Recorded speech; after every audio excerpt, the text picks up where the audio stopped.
Aujourd'hui, je vais te raconter une histoire qui se passe dans une maison, dans un village. Jésus est invité dans cette maison. Ce qui est bizarre dans ces maisons, c'est pas tout à fait comme chez nous maintenant, c'est qu'elles ont un toit tout plat et un escalier pour monter sur le toit. Alors, c'est très intéressant parce que sur le toit, on peut entreposer des pots, des graines, on peut étendre sa lessive. Et puis quand il fait chaud, la nuit, on peut prendre sa couverture et puis aller dormir sur le toit. Aujourd'hui, Jésus est dans la maison, il parle, il raconte du royaume de Dieu. Et il y a énormément de gens qui sont intéressés. Ils sont venus de tous les villages voisins, ils sont même venus de Jérusalem, la grande ville, et ils se pressent dans la maison. Mais la maison, elle n'est pas si grande. Alors ils essayent d'entrer, ils se pressent à la porte, mais la maison est pleine. Alors ils sont devant la porte, sur la pointe des pieds, ils tendent l'oreille et ils écoutent ce que Jésus veut raconter. Non loin de là, il y a quelqu'un qui n'est pas venu voir Jésus, qui n'est pas derrière la porte, qui est resté couché chez lui. Il est paresseux? Mais non, il ne peut pas marcher. Il est paralysé. Depuis qu'il est tout petit, il n'a jamais pu courir, il n'a jamais pu aller jouer aux osselets avec les autres. Il est là, dans son lit, à attendre. Il est triste, il n'a pas le moral. Et pourtant, il a des amis.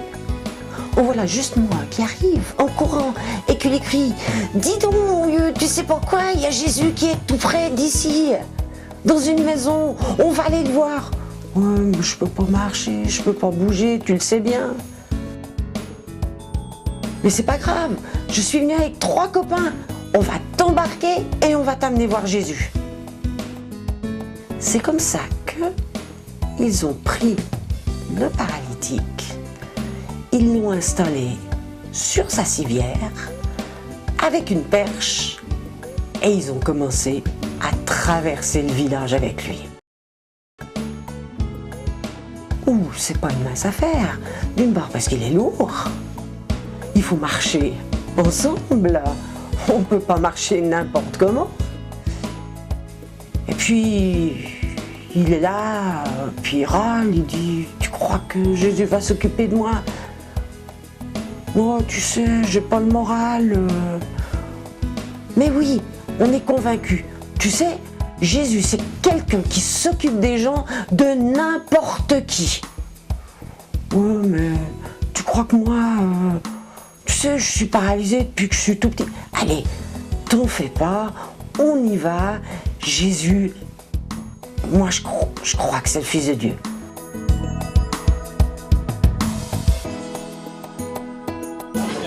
Oh mince, mais il y a tellement de monde. Comment est-ce qu'on va faire pour entrer? Heureusement qu'il y a les escaliers, parce que personne ne va se bouger pour les laisser passer. Ils sont montés des escaliers et sur le toit, quelle chance, c'est un toit comme torchis. Le torchis, c'est des branches de la terre bien tassées. Pas de problème les amis, on fait un trou, on s'arrangera avec le propriétaire après. Alors, ils ont creusé. Ils ont déplacé la terre, il y avait quelques pierres, il y avait des branchages, ils ont tout poussé. Voilà. Vous croyez vraiment que vous allez me descendre là-dedans? Mais bien sûr, ne t'inquiète pas.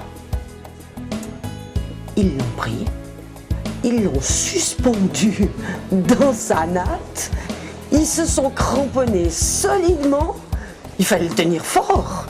Et ils ont commencé à le glisser le long du trou.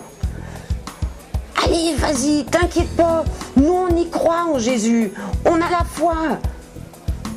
Heureusement qu'ils ont la foi pour lui, parce que lui n'est pas très convaincu.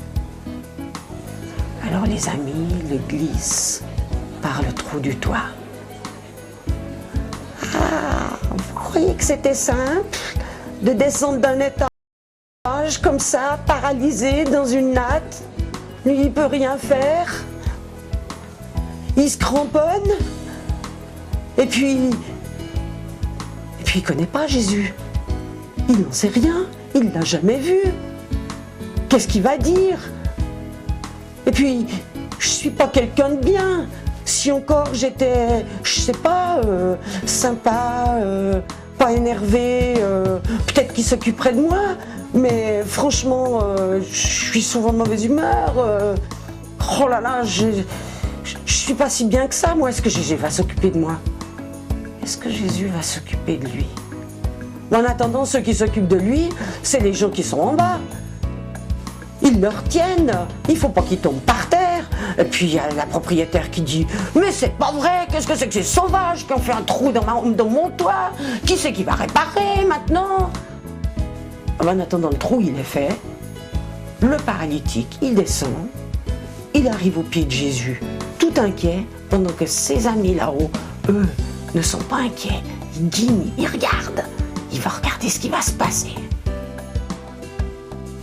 Eh bien, Jésus est là et il dit au paralytique, oh, il lui dit pas marche sur tes pieds, hein, parce que Jésus il regarde dans le cœur.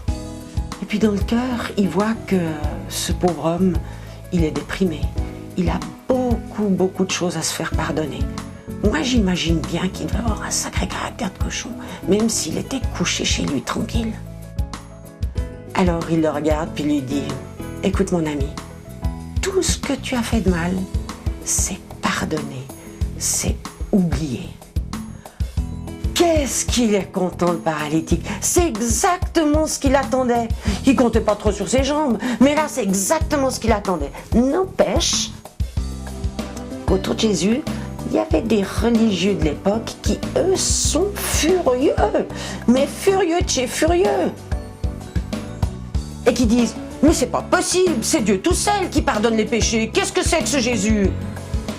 Alors Jésus les regarde et dit, pour vous montrer que je peux aussi pardonner les péchés, eh bien, je dis à ce monsieur paralysé depuis qu'il est petit, lève-toi, marche, et tout d'un coup, vous imaginez ce paralytique qui était toujours coincé dans sa chambre, eh bien, il a sauté sur ses pieds.